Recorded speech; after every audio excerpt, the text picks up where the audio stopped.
Hey Eric, I wanted to show you the shard light idea. I'm using, this is one of the magnifying glasses that you sent me.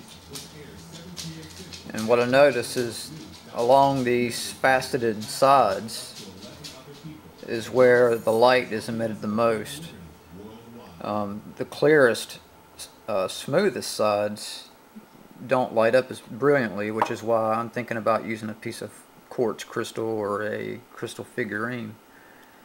But I just got, you'd also find this interesting. I programmed using a full-size Arduino to write the code and test it. Then they make these 8-pin package Arduinos. They've got a limited number of I/O pins, but you can still program them the same way, the same language, same code and everything. And then so to shrink these projects from a board like that size, or even an Arduino Uno, which is that size right there, down to this 8-pin DIP package right there, next to the larger Arduino microcontroller. This is called an ATTiny. It gives you 3 digital IOs and 2 analogs, and it's got pulse width modulation. So I'm using pulse width modulation to drive 3 transistors, and depending on the PWM value I write, depending on the duty cycle, it changes the voltage on the base of the transistor. So it not only turns the LEDs on and off, I can't drive, this is one of those Cree LEDs, you can see how bright.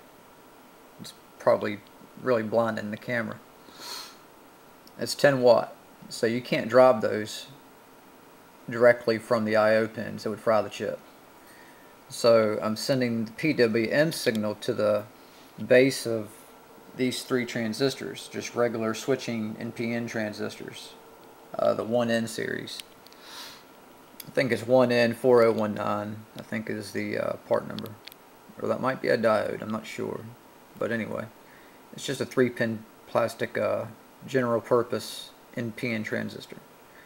So if you write a lower voltage PWM output to the base, then it only turns on that transistor's bias a little bit. So I can fade. Right now it's just going through colors, but I can fade. I can turn the transistor barely on, or I can turn it all the way on. So it's kind of like a digital potentiometer, if you want to think of it that way.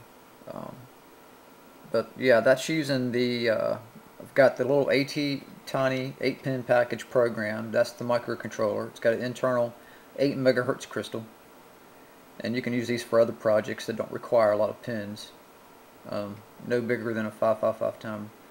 So the PWM outputs are connected to the transistors, and I'm using one of the inputs. I don't have the button hooked up, but pushing the button will put this in different modes. Right now the logic level's left floating, so it's just cycling through different modes. But let me show you what the plexiglass shard cell looks like.